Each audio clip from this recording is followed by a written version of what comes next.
Here are today's top stories. Tropical depression Salome continues to move past northern Luzon as it brings stormy weather over Batanes. The Commission on Elections said it is willing to share information on contractors who may have contributed to the campaign funds of national and local candidates with the Independent Commission for Infrastructure. Over 786,000 barangay residents receive medical care from health centers built through the Support to Barangay Development Program of the Department of the Interior and Local Government. The Department of Agrarian Reform accelerates its distribution efforts to meet the 400,000 hectares target this year.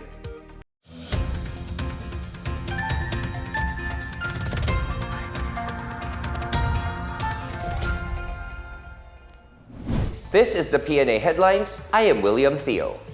Batanes continues to face stormy weather as Tropical Depression Salome crawls its way southwest over northern Luzon. Pagasa says Batanes will continue to experience moderate to heavy rains, which may lead to possible flash floods or landslides. Strong to gale force winds may also cause minor to moderate threats to life and property. Ilocos Norte and Babuyan Islands can expect rains with gusty winds due to Salome, while Apayao, Abra, and mainland Cagayan will experience cloudy skies with scattered rains and thunderstorms. As of 11 a.m., Salome has weakened and was last spotted 115 kilometers northwest of Calayan, Cagayan. It is moving southwestward over the Luzon Strait at 20 kilometers per hour with maximum sustained winds of 45 kilometers per hour and gustiness of up to 55 kilometers per hour. Tropical cyclone wind signal number 1 is raised over Batanes, the northern and western portions of Babuyan Islands, and the northwestern portion of Ilocos Norte. Pag-asa said Salome is forecast to continue weakening into a remnant low as it passes close to Ilocos Norte this afternoon. Meanwhile, Mindanao, Negros Island region, and Palawan may experience cloudy skies with scattered rains and thunderstorms due to the intertropical convergence zone. The rest of the country, including Metro Manila, will have partly cloudy to cloudy skies with isolated rain showers or thunderstorms. The Commission on Elections, or Comelec, is willing to provide the Independent Commission for Infrastructure, or ICI, with information on contractors who contributed to the campaigns of national and local candidates in the last 2 elections. Comelec Chairperson George Erwin Garcia said they will immediately comply with requests from government agencies investigating and prosecuting corrupt practices. He said the Office of the Ombudsman has coordinated with them on the involvement of the contractors. Garcia revealed that several candidates may have received campaign contributions from contractors based on their statements of contributions and expenditures. The list includes 6 winning senatorial candidates, 4 of which won the May 2025 elections. Also included are 2 party list groups, 3 congressional bets, 1 national political party, and 2 gubernatorial candidates. The 14 bets reportedly received campaign donations from a total of 26 contractors during the 2025 polls. Garcia said they are waiting for confirmation from the Department of Public Works and Highways on whether these contractors have dealings with the government.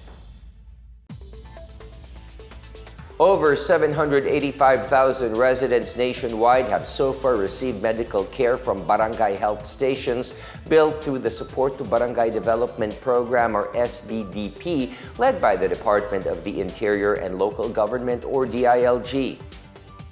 In a statement, the DILG said the project has completed 478 health stations in 620 insurgency-cleared barangays from 2021 to 2025. These facilities bring basic health services closer to families, particularly from far-flung areas. 50 more barangay health stations are currently under construction, 8 are in the procurement phase, and 82 are in pre-procurement. Funding for the SBDP has reached 1.98 billion pesos. The DILG said these numbers tell a story of hope and transformation for communities once left behind. The SBDP also funds key infrastructure projects such as farm-to-market roads, water supply and sanitation systems, electrification, agricultural facilities, housing, and rehabilitation works. These were identified by barangay residents and integrated into their development plans through the DILG's Retooled Community Support Program, or RCSP. The RCSP and the SBDP form part of President Ferdinand R. Marcos Jr.'s whole-of-nation approach to achieving lasting peace and development by improving access to government services for every Filipino community. The Department of Agrarian Reform, or DAR, is intensifying its nationwide operation starting this October as it accelerates the distribution of about 400,000 hectares of land to meet its target this year.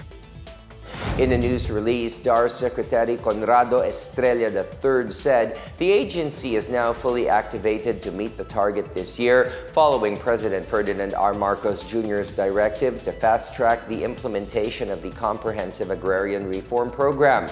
The regional DAR offices nationwide are now conducting simultaneous field validations, land surveys, and title distributions in coordination with the Land Registration Authority, Department of Environment and Natural Resources, Land Bank of the Philippines, and local government units. These aim to speed up the documentation and issue individual land titles to agrarian reform beneficiaries, or ARBs, under the Support to Parcelization of Lands for Individual Titling project more efficient.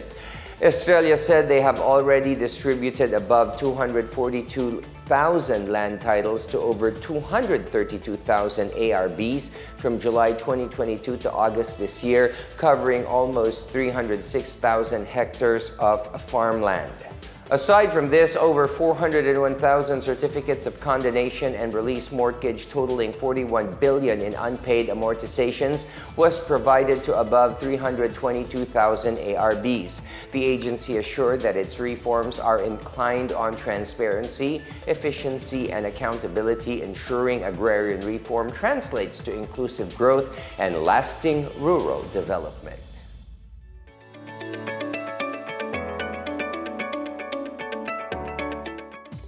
And in our business news, the Swedish government has extended around 74 million grants for the Subic-Clark-Manila-Batangas Railway Project, a flagship by the Luzon Economic Corridor, or LEC. In a press release, the Office of a Special Assistant to the President for Investment and Economic Affairs, or OSAPEA, said that the agreement was signed between Sweden government through Swedfund International and the Department of Transportation. It added that the grant will fund a feasibility study on signaling systems and operational models for the project, the infrastructure initiative of the LEC that will connect major ports of Subic, Manila, and Batangas, strengthening logistics and trade across Luzon. A group led by SAPEA Secretary Frederick Go and Swedish Ambassador to the Philippines, Anna Ferry, was also presented the document for grant at the Malacanang Palace on Wednesday. Go said the partnership of both countries advances the President's vision of developing globally competitive logistics infrastructure that will drive investment and inclusive growth. Ferry also welcomed the partnership as a remarkable example of synergies and cooperation between public and private efforts. Meanwhile, the Department of Trade and Industry, or DTI, Fair Trade Enforcement Bureau on Wednesday destroyed 4.6 million pesos worth of unregistered ceramic sanitary wares and steel products in Marikina City as part of the Consumer Welfare Month. DTI Assistant Secretary Lawyer Regino Malyari Jr. said the products put the public's welfare in danger since these have not undergone proper standard assessments. The products also do not have have the mandatory Philippine Standard and Import Commodity Clearance markings, violating Republic Act 4109, also known as the Product Standards Law. The confiscation of substandard steel products is timely, given the series of earthquakes that have jolted several parts of the country in recent weeks. Meanwhile, Malyari expressed optimism that the agency will exceed its 2024 total of nearly 300 million worth of confiscated unregistered products as enforcement operations continue this year. He declined to give the total amount of substandard products that they have seized so far, but said monitoring continues nationwide. And those are the latest and the biggest stories from the Pna Headlines. For more news updates, visit our website, pna.gov.ph, or our Facebook and X account, Philippine News Agency. You may also watch the Pna Headlines through the Philippine News Agency's YouTube account and via the News and Information Bureau website under PNA News. Stay with us for more news updates, and it is 63 days to go before Christmas.